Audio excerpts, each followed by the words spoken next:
Orun Dora enters a dark dungeon and immediately faces off against a group of horned rabbits. He quickly dodges their lunging attacks and stabs them with his sword, slicing them into pieces that vanish into purple smoke. He collects the glowing red crystals they leave behind and feels glad that his swordsmanship skills are still sharp. Wanting to test out his magical abilities, Orun approaches a group of green goblins armed with wooden clubs. He casts a support magic spell called Strength Up on himself, wrapping his body and sword in a glowing green aura. He explains how support magic normally boosts the physical abilities of party members, but he uses it exclusively on himself to enhance his solo combat power. He fires a blue magic beam from his finger, instantly vaporizing the lead goblin, and then charges forward. He swings his glowing blue sword, unleashing wide arcs of magical energy that tear through the remaining goblins, causing them to explode into purple smoke. Orun notes that his support magic has a major weakness because it runs on a strict time limit. He watches his internal timer closely and knows his buff lasts exactly 180 seconds.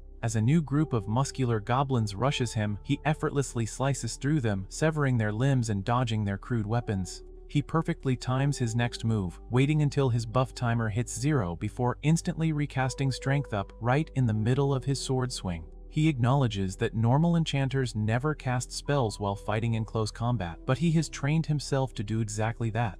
Orun finishes off the last goblin and rests his sword against his shoulder as he thinks back to the devastating event that happened yesterday. His childhood friends, Oliver, Derek, and Aneely, called him into a room and unexpectedly kicked him out of their elite S-rank group known as the Heroes Party. Orun feels completely betrayed and asks them why they are doing this after all the years they spent surviving dangerous dungeons together. Derek bluntly tells him that he is simply too weak to keep up with them anymore.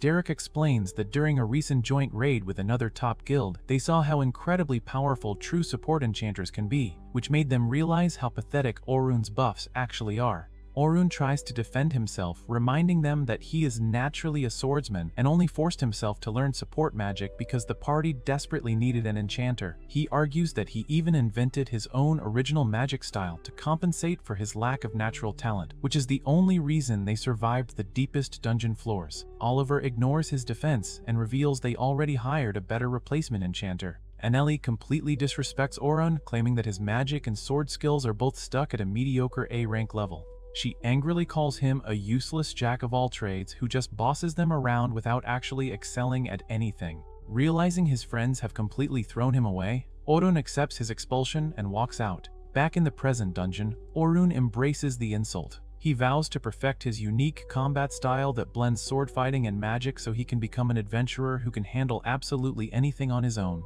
He registers his progress at a blue teleportation crystal so he can start from the 7th floor next time and decides to head home. As Orun walks toward the exit, he overhears a panicked group of 4 adventurers arguing near the crystal. The party leader, a woman in a brown cloak, frantically justifies her decision to abandon a brand new recruit to a monster horde so the rest of her veteran friends could escape alive. The other party members feel guilty but quickly agree that trying to save the girl would have gotten them all killed. Orun initially wants to ignore them and mind his own business, but hearing them casually abandon a comrade triggers the fresh pain of his own party throwing him away. He steps in front of the fleeing group and angrily berates them for leaving a girl to die while making pathetic excuses to save their own skin. The party members get defensive and tell him to back off, so Orun violently grabs one of the men by the arm and throws him hard onto the stone floor. He stands over them with a furious expression and forces them to tell him exactly where they left the girl to die. Deeper inside the dark tunnels, a young girl with pinkish red hair named Sophia is backed against a stone wall by a massive horde of gray-skinned demons and giant dark-furred werewolves. She cries in terror and desperately fires green magic blasts from a hexagonal magic circle to keep the monsters at bay, but there are simply too many of them. Just as a monster raises its wooden club to crush her, Orun arrives. He dashes in front of Sophia and unleashes a blinding flurry of rapid white energy slashes, tearing the demons apart in seconds. He spins through the horde, slicing and kicking the werewolves with incredible speed. When a massive werewolf tries to smash him with a jagged stone club, Orun casts a spell called Technical Up to boost his agility, easily blocking the heavy strike. He follows up with another spell called Sharpness Up, turning his sword blade bright green. He charges the remaining horned ogres, cleanly slicing through their thick stone weapons and bodies until every single monster dissolves into purple dust. Sophia watches the entire fight in absolute shock, totally amazed by his overwhelming strength and wondering if he is a master swordsman or an elite enchanter. Orun sheathes his sword and checks on Sophia, who breaks down crying in relief. Orun escorts Sophia out of the dungeon to a safe dirt path under a beautiful sunset and tries to leave, saying he has to go. Sophia quickly stops him, bows deeply in gratitude, and introduces herself. Orun introduces himself as well and notices the golden rabbit crest on her dark uniform. He realizes she belongs to the Night Sky Silver Rabbits, one of the most famous and powerful adventurer clans in the entire kingdom. Sophia desperately pleads with Orun to let her treat him to dinner as a thank you for saving her life. Orun gets completely flustered and tries to decline, insisting he does not want a reward, but her constant begging makes him cave in and agree. Sophia excitedly leads him through the town at night to a bustling wooden tavern owned by her clan. Inside the busy dining hall, they run straight into Selma Claudel, a red-haired woman sitting at a long table. Orun immediately recognizes Selma as the leader of the Silver Rabbits and the absolute best enchanter on the continent. He also knows that seeing Selma's incredible magic during the joint raid is exactly what caused his own party to fire him. Selma notices Orun standing with her 14-year-old sister and immediately jumps to the worst conclusion. She glares at Orun with pure fury and aggressively accuses him of trying to hit on a young girl.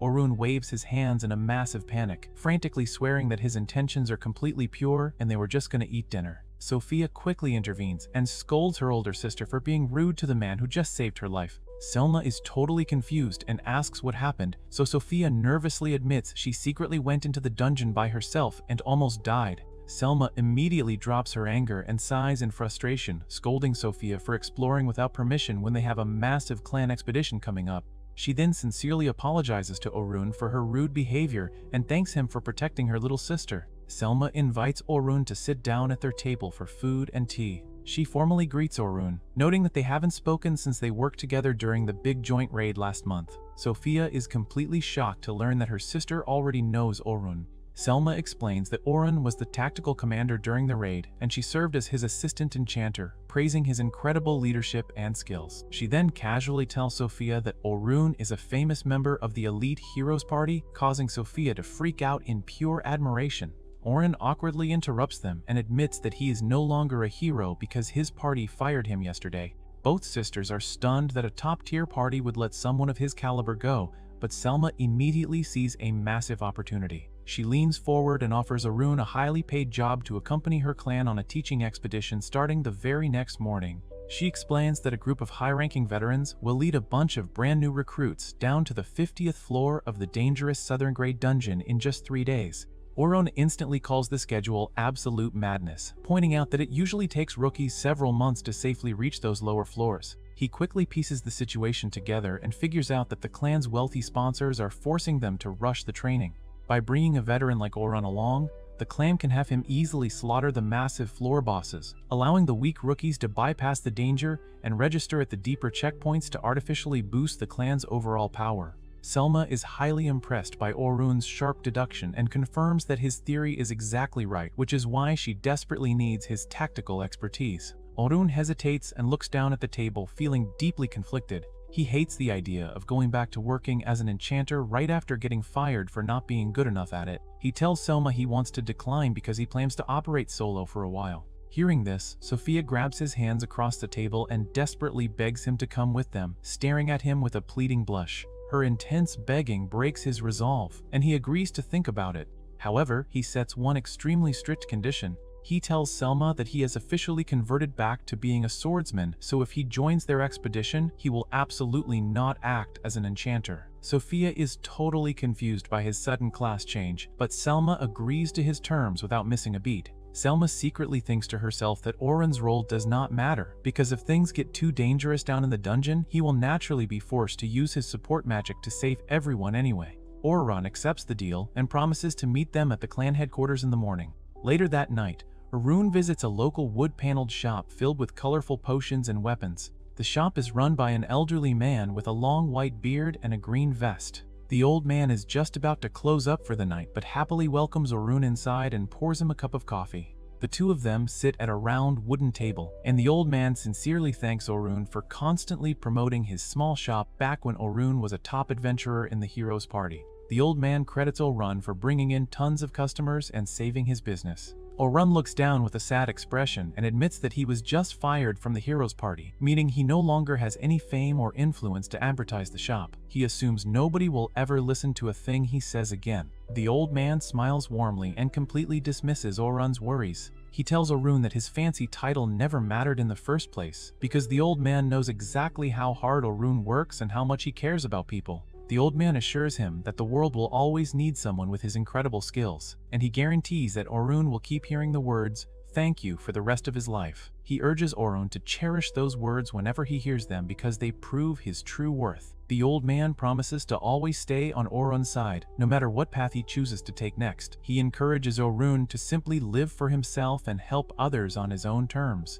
Orun is deeply moved by the old man's unwavering support and thanks him for the advice, feeling a massive sense of relief and renewed purpose. The next morning, Orun arrives at the Night Sky Silver Rabbit's headquarters, ready for the expedition.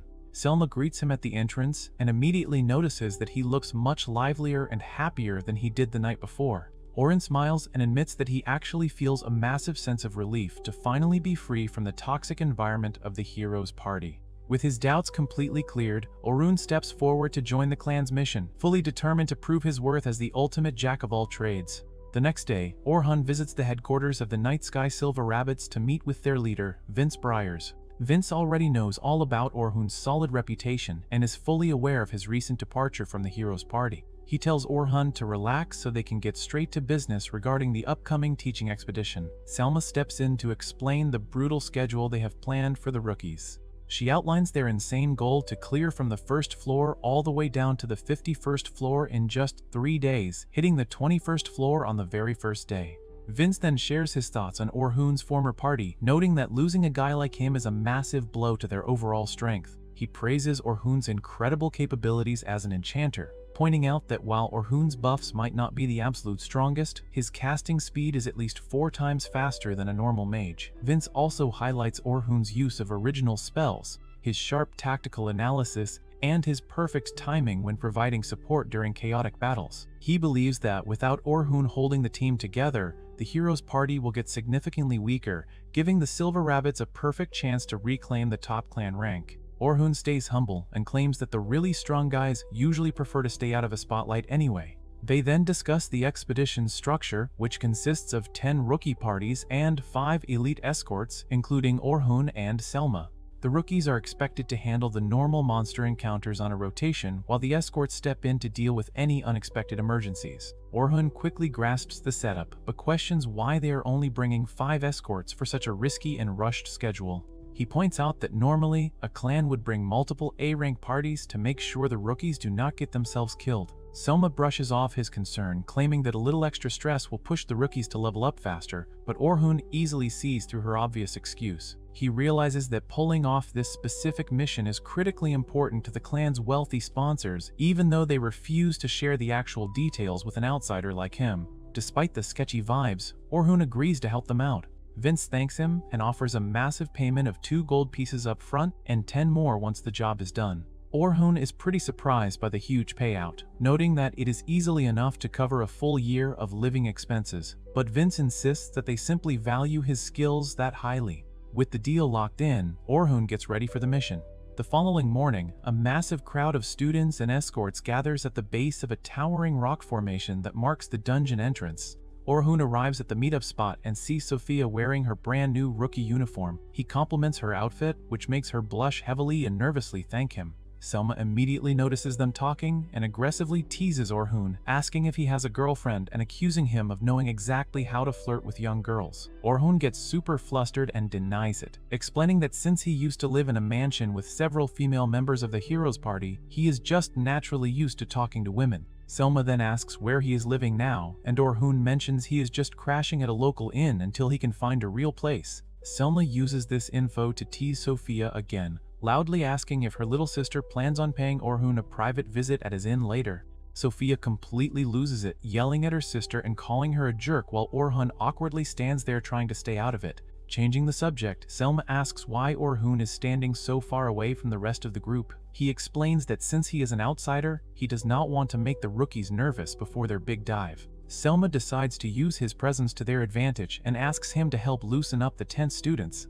She sends Sophia off to find her assigned party and introduces Orun to the other 3 elite escorts. He meets Anthem and Bernard, who are both heavy defenders, and Kathy, the party's dedicated healer. When Selma fully vouches for Orhun's immense strength, the other escorts immediately welcome him to the team. Orun introduces himself strictly as a frontline attacker, which perfectly rounds out their team composition since they now have defenders, a healer, an attacker, and an enchanter. However, Orun secretly suspects that the clan had a backup plan in case he refused, wondering if they would have forced someone else to pull double duty as an attacker. Meanwhile, a quick flashback reveals a private chat between Selma and Vince. Vince had expressed some concern over losing a top-tier enchanter like Orun to the front lines, but Selma argued that their clan has been completely stuck in a rut for a year, unable to progress deeper into the dungeon.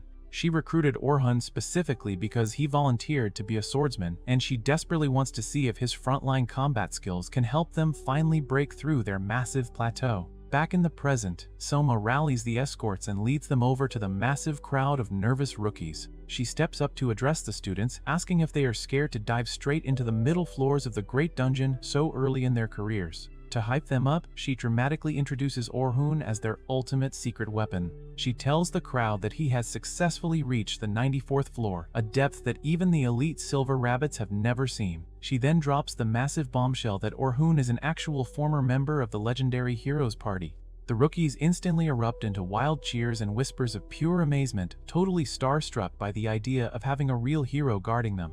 Orun stands there awkwardly, sweating under the intense spotlight, but he accepts that playing the hero part helps the rookies relax and focus.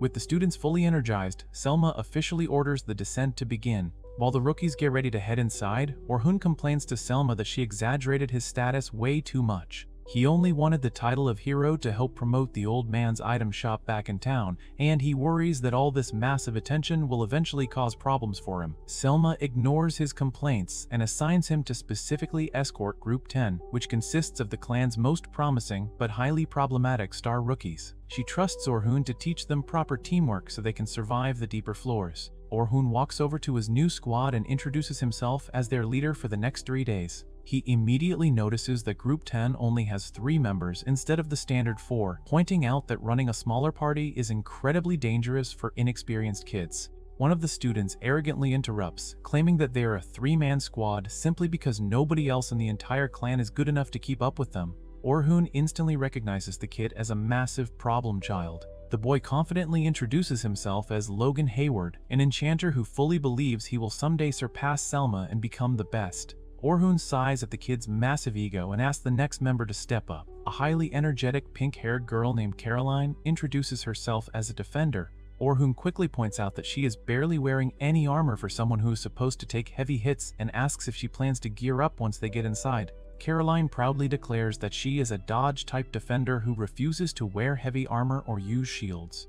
She explains that she absolutely hates letting monsters touch her, so she relies entirely on her raw speed to dodge attacks while dual-wielding daggers to get as close to the kills as possible. Orun notes that playing a dodge type requires a massive amount of real combat experience to actually pull off safely, and he realizes Caroline completely ignored all the warnings from her clan teachers because she thinks she is naturally gifted. Logan and Caroline immediately start bickering with each other, proving that they have absolutely zero teamwork skills. Finally, Sophia introduces herself as the party's rear attacker and caster. Orun feels a wave of relief hearing a totally normal and polite introduction from her, though Logan quickly reminds everyone that he is the actual party leader. Orun watches the chaotic trio argue and dreads the difficult mission ahead of him. The massive group finally enters the dark, rocky caverns of the Great Dungeon to start the test. As they walk through the dimly lit tunnels, Caroline relentlessly pesters Orun, demanding to know exactly why he left the famous Heroes Party. Orun tries to brush her off, telling her it is none of her business, which makes her pout and call him stingy. She then pivots and asks if Orun and Sophia are close friends. Sophia nervously admits that Orun saved her life in the dungeon the previous day and praises his overwhelming strengths to the others. Caroline immediately uses this information to hype Sophia up, telling her she has absolutely nothing to worry about since a literal hero is walking right beside them. Orun realizes that despite Caroline's annoying and hyperactive personality, she is actually very considerate of her teammates and only brought up his past to help calm Sophia's nerves. As they venture deeper into the cave, a pack of massive white wolves with glowing yellow eyes secretly stalks Orun from the shadows.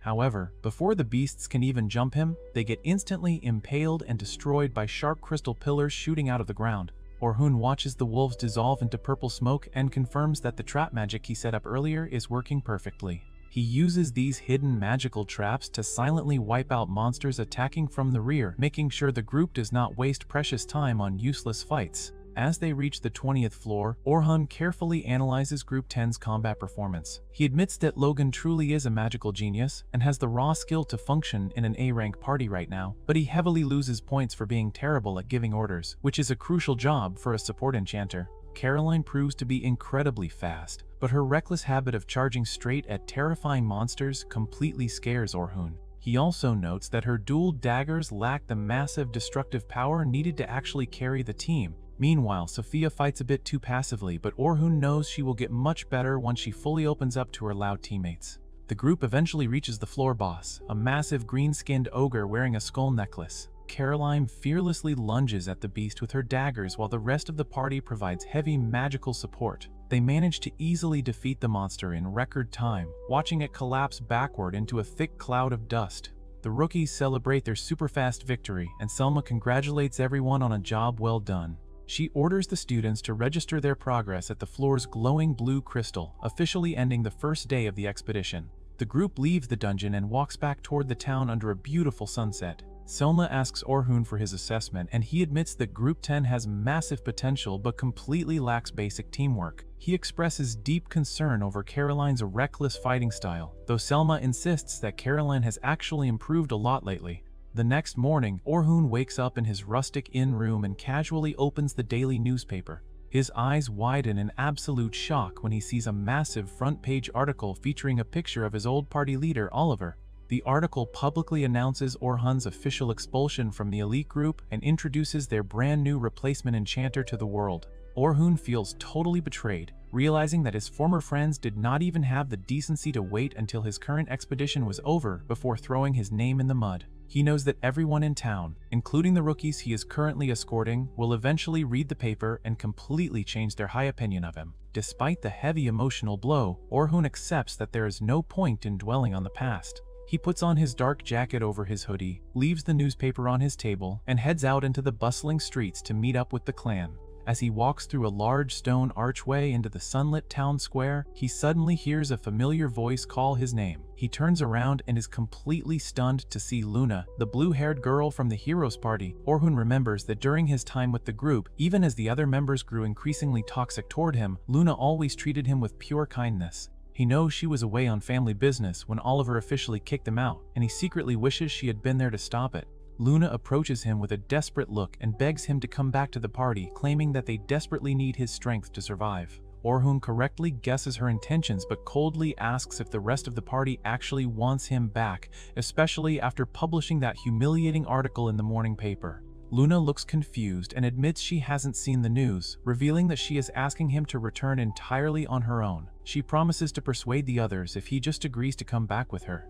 Orun realizes she is completely serious, but he firmly tells her that it is simply too late. He explains that the public announcement makes it impossible for him to return, and more importantly, he has absolutely no desire to go back to a team that tossed him aside like garbage. Refusing to give up, Luna grabs both of his hands and frantically reminds him of the childhood promise they made with Oliver to conquer the Great Dungeon together.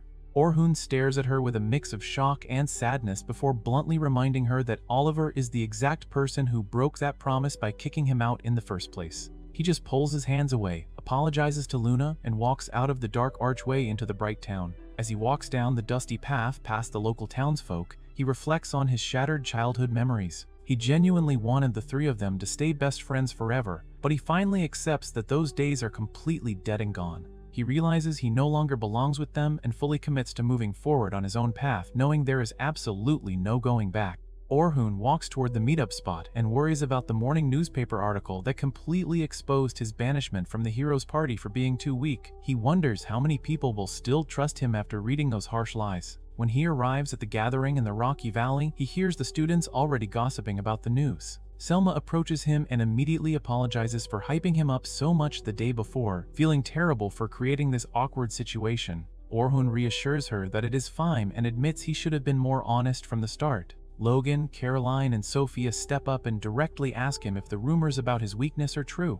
Orun honestly confesses that the vast majority of the article is accurate, and he is definitely not the grand hero they are expecting him to be. Logan feels completely frustrated and foolish for getting so excited over nothing. However, Sophia and Caroline quickly jump to Orhun's defense. They remind the group that Orun easily wiped out over a dozen orcs in an instant just yesterday, proving he has plenty of strength. Orun smiles and thanks the girls for their support. He promises that even though he is no longer a legendary hero, he is more than capable of guiding them down to the 51st floor as a regular explorer and vows to protect them. The rookies instantly cheer up, completely unfazed by the scandal, and eagerly prepare for their dungeon dive. The massive squad enters the southern Great Dungeon and begins their descent, aiming to clear all the way from the 21st floor down to the 35th floor today. Orun explains the rules for the day, stating that the elite escorts will not issue any orders until they reach the dangerous middle floors starting at floor 31. Until then, the rookies have to take the lead and handle the combat themselves. The group moves through the dark, rocky tunnels with Caroline fearlessly lunging at green frog-like monsters with her dual daggers. Meanwhile, Sophia confidently blasts wolf-like beasts with fire magic from a safe distance. Orun watches them handle the early encounters flawlessly and praises their solid teamwork, feeling relieved that the students still fully believe in him. They continue making great progress through the cavernous labyrinth until they finally reach the 31st floor, marking the start of the middle section. Orhun's demeanor immediately shifts to a serious focus as he officially takes command of the squad. He senses a group of monsters lurking behind the large stalactites ahead and quickly assigns everyone their roles. He orders Caroline to run forward and draw the attention of the goblins, while instructing Sophia to stay in the back and handle the large orcs. He then commands Logan to cast his support magic to boost the girls' agility, technique, and magical power. Logan easily conjures his green magic circles, but secretly feels disappointed, thinking that Orhun's tactical orders are incredibly basic and nothing special for a former elite adventurer. Regardless, Logan does his job while Caroline successfully lures a group of club-wielding green goblins and a massive muscular beast away from the party. Caroline clashes her daggers against the monsters, keeping their attention entirely focused on her fast movements.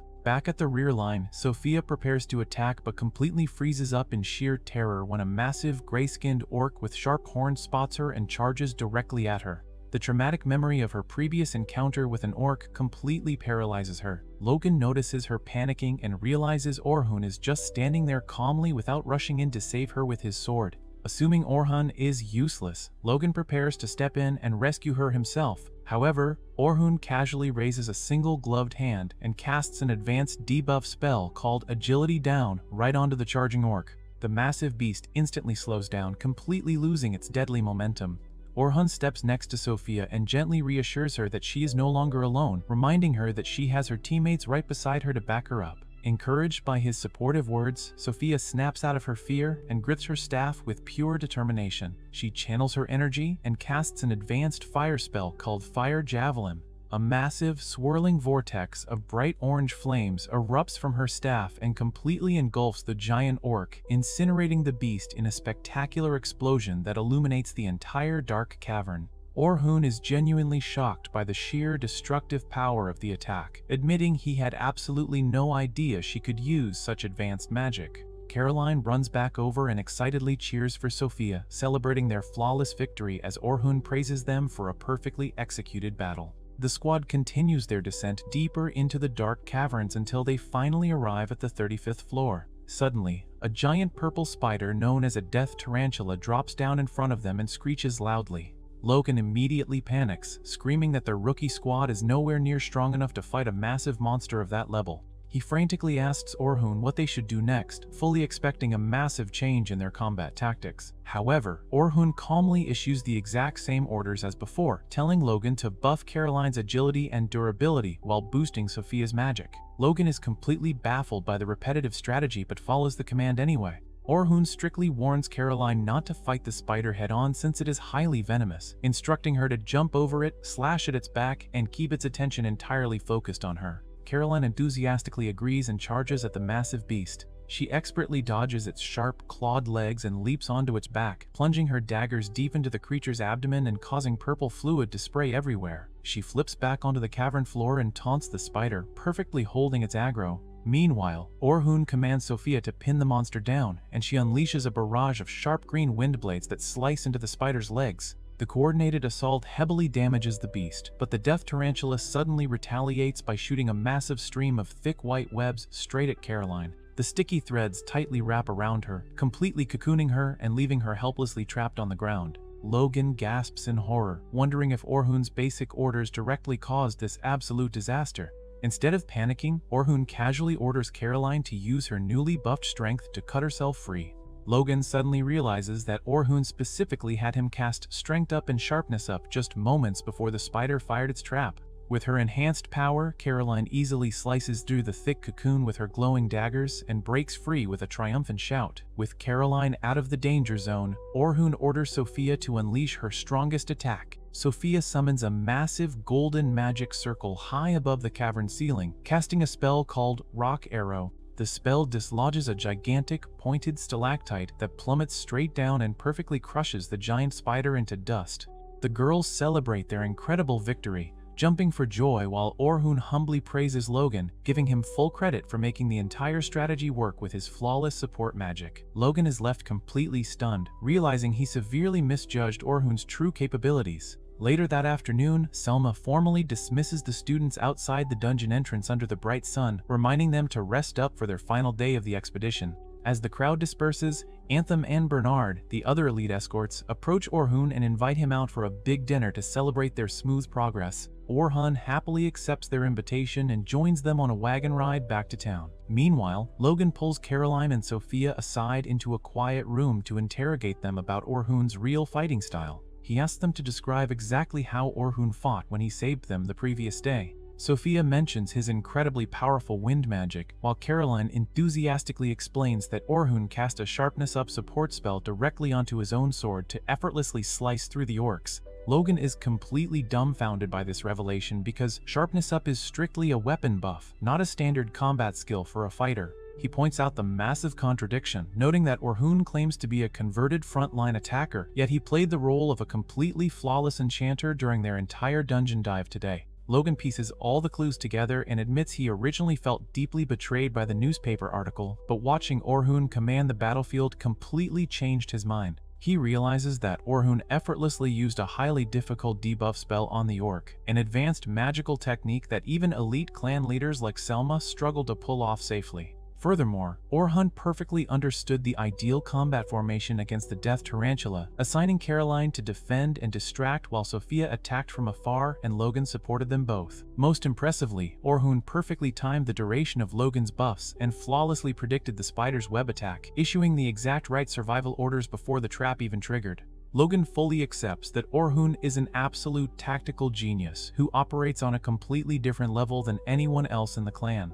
Instead of feeling jealous, Logan vows to strictly observe Orun and steal every single bit of combat knowledge he can to become a stronger enchanter himself. The girls match his massive enthusiasm, completely psyched up to do their absolute best on the final day. While the rookies bond over their shared admiration, Orun enjoys a massive feast of meat, pasta, and beer at a bustling tavern with Anthem and Bernard. The two escorts compliment Orun's impressive skills and ask about the harsh article in the paper, expressing their genuine sympathy for how poorly his old party treated him. Orun brushes it off, genuinely appreciating their kindness. They then ask him the exact same question bothering Logan, wondering why a top-tier enchanter like him suddenly decided to convert to a frontline attacker. Orun calmly explains that he always dreamed of being a swordsman ever since he was a young boy. He once witnessed his grandfather, a former explorer, defeat a terrifying monster with a single sword strike, and that heroic image stuck with him forever. However, when the hero's party reached the lower floors of the Great Dungeon, their progression pace heavily slowed down. Since Orun was a naturally gifted jack-of-all-trades who could do almost anything, the party forced him to switch to the enchanter role to drastically speed up their dungeon dives. Orun admits it was a terrible tactical decision, noting that they should have simply slowed down and focused on getting stronger naturally instead of rushing the lower floors with a makeshift enchanter. He refuses to elaborate further, but he firmly believes the hero's party has absolutely zero chance of clearing past the 94th floor without him holding them together. Anthem asks Orun what his ideal vision of a swordsman looks like now that he is finally pursuing his childhood dream. Orun smiles and explains that he wants to become an ultimate jack-of-all-trades swordsman who possesses enough raw power, magic, and supportive skills to solo the incredibly dangerous lower floors completely on his own. Anthem and Bernard laugh and cheer for his highly ambitious goal, fully confident that a guy with his insane talent can actually pull it off. Later that evening, Caroline and Sophia relax in the steamy baths that they're in. Caroline excitedly points out that tomorrow is the absolute last day of their joint expedition, meaning they will likely never see Orun again after the mission ends. She playfully suggests that Sophia should just directly ask Orun to join the Silver Rabbits permanently so they can stay together. Sophia blushes heavily and claims it would be way too selfish to ask a former hero to join a rookie squad, but she secretly admits that she would feel incredibly sad to say goodbye to him. The next morning, Orun and the massive group of students gather at the rocky canyon entrance of the Great Dungeon, standing under the bright sun as they prepare to conquer the final and most difficult leg of their teaching expedition. As Orun stands with the Night Sky Silver Rabbits at the rocky canyon entrance of the Great Dungeon, the students excitedly chat about their final day of the expedition. Caroline cheerfully smiles and asks Orun if they will get a special reward for successfully completing their mission. Sophia blushes heavily like a tomato, looking completely bashful as she shyly hints that she wants Orun to stay with their squad permanently instead of leaving them. Before Orun can properly answer her request, he overhears some nearby students gossiping loudly about the famous Heroes Party. The students eagerly mention that Oliver and his elite squad are diving all the way down to the 92nd floor today to test out how well they work with their brand new enchanter. Orun listens to this and immediately realizes this is a terrible tactical decision. He knows perfectly well that testing a completely new party member on such a highly dangerous lower floor is incredibly reckless, noting that they should be practicing on much easier levels first. However, Orun simply shrugs it off, figuring it is no longer his problem, and focuses his attention back on keeping his own group safe. Meanwhile, the scene completely shifts back to 2 days ago inside a brightly lit tavern room with wooden panels. The Heroes Party is throwing a massive feast with a huge table full of food to celebrate kicking Orun out and welcoming their new enchanter. The new girl, a green-haired adventurer named Philly, happily introduces herself and brags about reaching the 100th floor in the Western Dungeon. Oliver and Derek loudly raise their mugs, thoroughly mocking Orun and celebrating the fact that he is no longer holding them back. Oliver harshly complains about how stingy Orun was with their party funds, entirely failing to realize that Orun was just being responsible. Annalie happily agrees with the boys, fully glad to be rid of him and eagerly looking forward to having a real enchanter. Suddenly, the wooden door swings open and Luna bursts into the room with a look of pure panic on her face. She urgently tells the group that she just heard the wild rumors about Orun leaving their party and joining the Silver Rabbits. Oliver smugly corrects her statement, proudly declaring that they actually kicked that useless jack-of-all-trades out for being far too weak. Luna is completely horrified and entirely baffled by this news. She yells at them that Orun was the absolute core of their entire team and firmly insists they cannot survive the treacherous lower floors without him holding them together. Annalie scoffs at her desperate warnings, confidently stating that Philly is a much higher-ranked enchanter and that the rest of the world thinks Orun is garbage. Oliver then confidently announces his brilliant plan to take Philly straight down to the 92nd floor in 2 days to test their combat teamwork. Luna frantically objects to this reckless idea, sweating profusely as she warns them that a terrifying black dragon currently lives on that exact floor. Oliver simply brushes off her genuine fears with a massive grin. He arrogantly claims they already beat the dragon once before, so it will be even easier this time now that Orun is not dragging them down with his weak skills. He strictly commands Luna to follow his orders, completely refusing to accept her opposition and forcing her to join the dive. Back in the present time, the newly formed Heroes Party steps onto the dark, rocky terrain of the 92nd floor. They quickly encounter a massive mammoth monster boasting 4 giant white tusks and glowing blue eyes. Oliver confidently charges forward with his glowing red sword, fully expecting an incredibly easy kill. He swings his blade directly at the beast's head, but the weapon merely bounces right off its thick hide, sending yellow sparks flying everywhere without leaving a single scratch. Oliver heavily stumbles back and aggressively complains that his body feels incredibly heavy. He angrily yells at Philly to fix her support buffs immediately. Philly frantically waves her hands to conjure glowing green magic circles, but she is completely overwhelmed by the intense pace of the fight. She desperately apologizes to Oliver and openly admits she cannot figure out their specific combat rhythm yet. The massive mammoth suddenly unleashes a powerful blast of glowing blue energy straight from its mouth. Derek quickly steps up and raises his large red shield to block the incoming attack, but the heavy impact easily shatters his defense and blows him completely across the rocky cavern. Anili gets furious at the monster and decides to finish it off herself. She raises her ornate staff and casts her signature spell, Fire Bullet, fully expecting a massive, devastating explosion. Instead, a pathetic little fireball pops out and harmlessly fizzles against the mammoth's face, barely even annoying the creature. The beast glares right at her and immediately fires a thick blue counterattack beam. The blast completely knocks Anili right off her feet, sending her flying backward through a cloud of thick smoke. Oliver screams in pure frustration, aggressively demanding to know why their attacks and defenses are suddenly so incredibly weak. Philly cries out in absolute distress, explaining that she is casting the exact same high-level support magic as always, but it mysteriously keeps wearing off almost instantly. The mammoth charges at them once again, completely dominating the entire fight. The supposedly elite party scrambles behind some large jagged rocks to hide like cowards. Philly is sweating profusely, completely unable to manage the fast battle flow, while constantly trying to keep her short-lived spells active. Oliver heavily grits his teeth in anger, completely realizing he cannot draw out any of his sword's true power no matter how hard he tries. Luna calmly watches her teammates panic and coldly asks them if they finally understand what is actually happening to them. Before anyone can properly answer her question, a massive dark shadow violently falls over the entire cavern. A gigantic black dragon with glowing yellow eyes and bright orange neck segments swoops down from the dark ceiling. Oliver stares up in absolute terror, realizing the terrifying dragon is supposed to be securely locked strictly inside the boss room. The massive beast completely ignores the adventurers for a second and violently crushes the giant mammoth monster flat under its giant clawed foot, instantly obliterating the creature into purple dust. The sheer wind pressure generated from the dragon's heavy landing sends the entire party violently flying backward across the cavern. Luna frantically screams at everyone to run away for their lives, knowing they stand absolutely no chance. Derek and Anili stubbornly refuse to retreat, still foolishly believing they possess the raw power to win. Anili completely ignores Luna's desperate warning and aggressively casts an advanced fire javelin spell directly at the beast. The massive flames heavily strike the dragon, but the beast easily brushes it off and barely even flinches.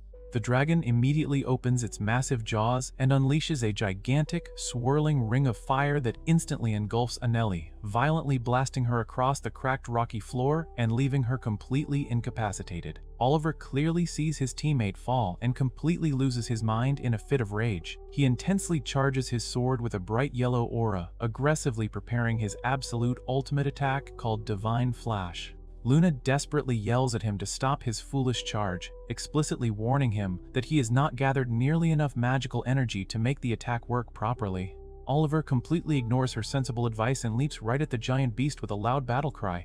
The dragon effortlessly fires a massive beam of pure energy directly at him from its mouth. Oliver's radiant sword heavily clashes against the incoming beam, creating a blinding yellow explosion that fills the entire cavern. The massive impact completely overpowers Oliver's strength, violently sending him tumbling helplessly through the air and crashing incredibly hard into the stony ground. With their strongest frontline fighter utterly defeated, the party is left completely helpless and terrified.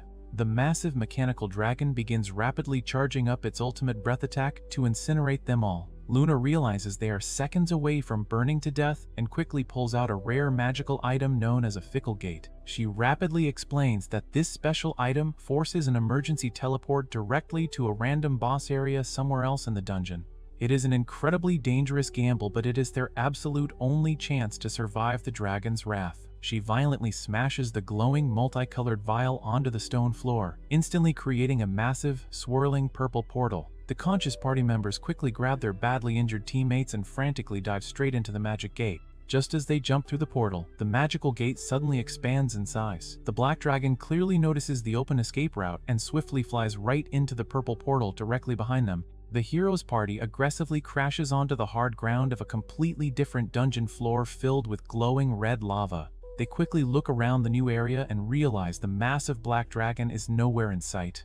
Derek loudly sighs in relief, foolishly thinking they are finally safe from the monster. Luna furiously corrects him on the spot, explicitly explaining that this is the absolute worst-case scenario imaginable. Since the powerful dragon successfully entered the random portal, It has now been fully unleashed somewhere else in the labyrinth and will easily slaughter any unsuspecting adventurers it randomly encounters. She plainly states that they must immediately return to the surface, report the massive disaster to the guild, and officially request a forced emergency teleport to evacuate everyone currently inside the dungeon. After they save the other explorers, they will be forced to go right back inside and hunt the powerful dragon down themselves to fix their massive mistake. She plainly states that they are far too weak to do this dangerous task alone, so they must swallow their massive pride and completely swap Philly out for Orun. Oliver angrily refuses to ask Orun for any help, completely hating the idea of crawling back to him. He desperately demands to know why they are suddenly so utterly pathetic in combat. Luna finally decides to reveal the incredibly harsh truth about their supposed strength. She calmly explains that every single member of their party possesses an unusually high natural resistance to all forms of magic. Because of this extremely rare biological trait, normal support spells cast by any standard enchanter, including a highly skilled one like Philly, will completely wear off in less than a single minute. Oliver is visibly stunned by this revelation, quickly pointing out that Orhun's buffs never wore off that fast during their previous fights. Luna quickly confirms this observation and entirely reveals Orhun's greatest secret to the group. Orun fully knew about their annoying magic resistance, so he secretly spent his time inventing his very own original magic to completely bypass it. Instead of just normally buffing their resistant bodies, Orun ingeniously cast his advanced spells directly onto their weapons and their magical attacks. Furthermore, Orhun's original spells were incredibly potent, magically multiplying their base combat effectiveness by over 50 times the normal limit. Oliver and Anili are left completely speechless and staring in pure shock. Luna brutally explains that Oliver's ultimate sword strikes and Anili's devastating fire explosions were never actually their own natural power. Their massive damage output was entirely fueled by Orhun's secret 50-fold multiplier working entirely behind the scenes. Without Orun constantly managing their fragile defenses and heavily amplifying their incredibly weak attacks from the shadows, the famous Heroes Party is nothing more than a group of highly average, incredibly clumsy fighters. The crushing reality of their complete incompetence finally sets in as the battered and exhausted group slowly limps their way out of the dungeon. They eventually emerge from the dark caves and step out under the cloudy sky, feeling completely disgraced and humiliated. Some nearby rookie adventurers immediately spot them and start loudly cheering, enthusiastically praising the famous Heroes Party for supposedly conquering the lower floors so quickly. Hearing the completely unearned praise pushes Oliver right over the emotional edge. He violently grits his teeth and aggressively storms away from his confused teammates. Utterly unable to accept his own massive weakness, Oliver loudly screams right into the empty rocky canyon. He completely and fully denies reality, wildly swinging his arms and throwing a massive, childish tantrum. He desperately yells out that he defeated the Black Dragon all by himself the first time, furiously insisting that his party is perfectly fine without Orun and completely refusing to accept that his entire career is a lie. The very next day, Orun stands with the Night Sky Silver Rabbits deep inside the Great Dungeon. Their goal for the final day of the expedition is to clear the floors all the way down to the 50th level and then use their teleportation crystals to safely return to the surface. Orun goes over the plan with the group, explaining that the veteran chaperones will handle the powerful monsters that the new recruits cannot defeat on their own, and everyone will join forces for the major floor boss fights.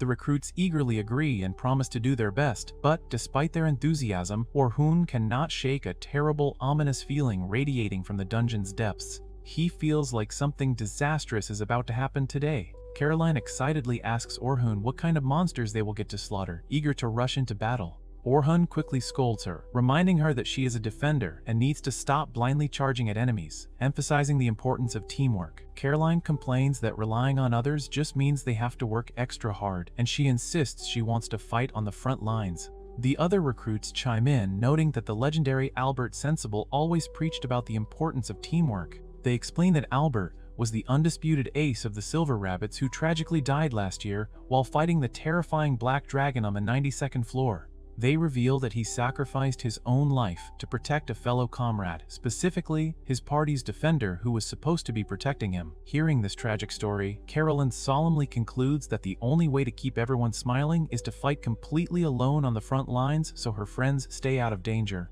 Orun silently observes her determined but misguided resolve and decides he needs to step in and properly guide her. He tells Caroline that he will be counting on her for the day, which immediately cheers her up. Sophia and Logan also excitedly beg Orun for combat advice, wanting to know exactly what they need to do to become stronger. A little later on the 36th floor, Selma approaches Orun and notes that the young recruits have really taken a liking to him despite the nasty rumors floating around. Orun expresses relief that they accepted him, and Selma asks him to keep a close eye on Logan and Caroline since they can be quite a handful but have incredibly bright futures. They briefly discuss Albert's death, and Selma admits that his loss was a massive blow to their clan, which allowed the heroes' party to take the absolute lead in conquering the dungeon. She nostalgically recalls how Albert was someone everyone could always count on, and she notes that the clan is still struggling to fill the massive void he left behind.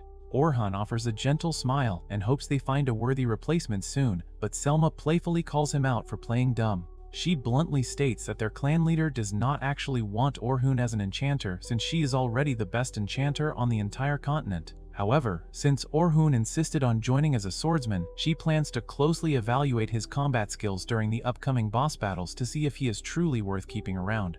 Moving deeper into the 40th floor, Selma announces that it is time to split the massive expedition party into smaller groups to practice finding the correct paths to the boss room. Orun is assigned to lead Group 10, which consists solely of him, Caroline, Sophia, and Logan. Logan expresses his nervousness about getting lost since there are so many winding paths, but Orun reassures them that gathering information and mapping the dungeon is a crucial skill for advanced adventurers. Since they are alone, the recruits eagerly beg Orun to share his vast knowledge about the absolute deepest floors since he has ventured further down than anyone else. Orun casually explains that the lower floors starting at level 76 are essentially a freezing snow-covered mountain filled with deadly blizzards and ice lizards. He continues explaining that the absolute deepest floors past level 91 turn into a rotting, dangerous swamp filled with even worse horrors. Meanwhile, completely panicked and out of breath, Luna violently kicks open the heavy doors of the Adventurer Guild on the surface and frantically demands to see the Guildmaster. She rushes into his office and urgently begs him to initiate a forced emergency teleport to instantly pull every single adventurer out of the dungeon. The Guildmaster is baffled by the insane request, explaining that such a massive spell requires an incredible amount of mana and strict administrative approval. Luna desperately explains that the Black Dragon from the 92nd floor unexpectedly flew through a fickle gate and has completely vanished into a random floor. She stresses that no one has any idea where the incredibly powerful boss monster will appear next, meaning every single person currently inside the labyrinth is in extreme, immediate danger of being slaughtered without warning. Back down on the 40th floor, Orun and his group wander through a massive, eerily empty cavern. Caroline loudly complains that they have not encountered a single monster, but Orun realizes that his ominous feeling from earlier was entirely correct. He correctly deduces that the regular monsters are completely terrified of something much more powerful lurking nearby and are actively hiding. Suddenly, an azure goblin violently leaps out from the rocky shadows. Caroline gets extremely excited and blindly charges forward with her curved blade. Orun immediately casts a powerful agility debuff on the fast creature, slowing it down just enough for Caroline to easily slice it in half. She completely celebrates her solo victory, but Orun strictly scolds her for recklessly running off on her own. He reminds her that a defender is the core of the party, and by risking her own life, she forces her teammates to put themselves in danger to save her. Caroline sheepishly apologizes, so Orun decides to properly teach her a brand new technique called active defense. He explains that every living creature must physically prepare its body before launching an attack, like stepping forward before throwing a punch. He tells Caroline that if she can perfectly read the enemy's movements and strike their vital points right before they attack, she can completely lock down their movements and stop the attack entirely. Caroline is thrilled to learn she can still fight on the front lines while doing her job properly, promising to focus on drawing the enemy's attention rather than just securing kills. Logan then immediately demands a cool lesson for himself. Back at the guild, the administrators rapidly gather in the council chamber and frantically begin preparing the massive forced teleport spell. The guildmaster furiously yells at Oliver and his party members, strictly blaming them for causing this entire massive disaster by using the random teleportation item on a boss monster. Oliver violently grits his teeth and stubbornly insists they did absolutely nothing wrong, completely refusing to accept any responsibility for almost getting everyone killed. Down in the dungeon, Logan asks Orun to teach him about debuff magic. Orun explains that debuffs are an incredibly advanced type of support magic that requires the caster to perfectly understand the specific magic resistance of every single monster. He notes that floor bosses and creatures on the deepest levels are highly resistant to debuffs, making them extremely inefficient for most explorers. Instead, Orun decides to teach Logan how to effectively use trap magic. He completely shocks the group by casually revealing that he had secretly placed hidden magical traps all over the rocky floor the entire time they were walking. A pack of giant white wolves suddenly ambushes them from behind, but they instantly trigger Orun's hidden traps, causing a massive explosion of icy crystal spikes that effortlessly slaughters the beasts. Orun explains that an enchanter's true job is to completely control the battlefield and eliminate any risk of rear attacks so the frontline fighters can solely focus on the enemies directly in front of them. Logan is completely mesmerized by this strategic approach and excitedly vows to become an amazing enchanter just like Orun. Sophia then shyly steps up and asks for her own lesson. Orun teaches her about parallel construction, which is the highly advanced ability to construct and cast multiple different spells at the exact same time. He explains that simply firing off chained high-powered spells leaves the caster completely vulnerable during the preparation phase, so casting a second spell while the first is still forming completely eliminates any downtime. The recruits are entirely amazed by his vast knowledge, and Orun humbly suggests they ask Selma to teach them more since she is their senior. Sophia blushes heavily and awkwardly admits she would much rather have Orun personally train her instead of her sister. She flashes a cute, hopeful smile, and Orun nervously agrees to teach her as long as Selma approves of it. Up on the surface, the guild's massive teleportation spell is finally fully charged and ready to activate. The guildmaster strictly orders the heroes party to immediately dive back into the dungeon and completely defeat the Black Dragon to clean up their own mess. Oliver and Anili instantly panic, sweating profusely as they admit they are far too weak to fight the monster again since they still haven't recovered. Luna firmly steps forward and boldly demands that the guildmaster completely prioritize pulling out the adventurers on floors 40 through 50 first before anyone else. Oliver furiously asks why she's demanding this specific order, completely failing to understand her logic. Luna snaps back at him, bluntly stating that they are currently the absolute weakest S-rank party in the entire world without Orun carrying them. She explicitly tells Oliver that they cannot possibly defeat the dragon or even survive another encounter unless they immediately get Orun back on their team, making his safe retrieval their absolute top priority. Meanwhile, Orun's group finally regroups with the rest of the Silver Rabbits on the 50th floor. Selma confidently commands the new recruits to stay safely in the back, while the veteran chaperones solely handle the floor boss. Orun tells his students to watch the veterans closely so they can see real teamwork in action. A massive blue-skinned monster with 4 arms and a red mane emerges from the dark shadows, heavily wielding giant wooden clubs. The veteran warriors perfectly demonstrate everything Orun just taught the recruits. They flawlessly use active defense to completely lock down the monster's heavy movements and seamlessly utilize parallel construction to shower the beast with continuous magical attacks without any pauses. The recruits watch in absolute awe, finally understanding what a true advanced party looks like when no movements are wasted. Shortly after defeating that beast, they encounter the actual floor boss, a massive gigant crab heavily clacking its giant purple pincers. Selma calls out to Orun, telling him it is his turn to shine and asking him to sever the crab's incredibly tough claw so they can break its shell. Orun swiftly draws his silver sword and activates his secret original spell called Impact. He silently explains that Impact is a cheat-like spell he accidentally invented that forcibly enhances his equipment's raw power and toughness by up to 100 times for a single instant. He feels a bit guilty using it, but he knows he needs it to survive the deep floors. He effortlessly lunges completely across the cavern and strikes the massive crab, generating a blinding blue flash of energy that cleanly slices the giant purple claw right off in a single perfect strike. The recruits are completely speechless at his absurd physical strength. With the claw removed, Selma and the others easily unleash a massive barrage of combined magical attacks that entirely shatter the monster's shell, reducing the giant beast to a pile of glowing purple dust. After successfully clearing the floor, Selma proudly congratulates the entire expedition group on 3 days of hard work and cheerfully announces that it is finally time to head home. Orun crosses his arms and smiles, feeling completely relieved that his difficult babysitting job is finally over and that they managed to avoid any major disasters. The recruits happily cheer and celebrate their flawless victory, completely unaware of the looming threat. Suddenly, the cavern's heavy stone ceiling cracks violently like fragile glass.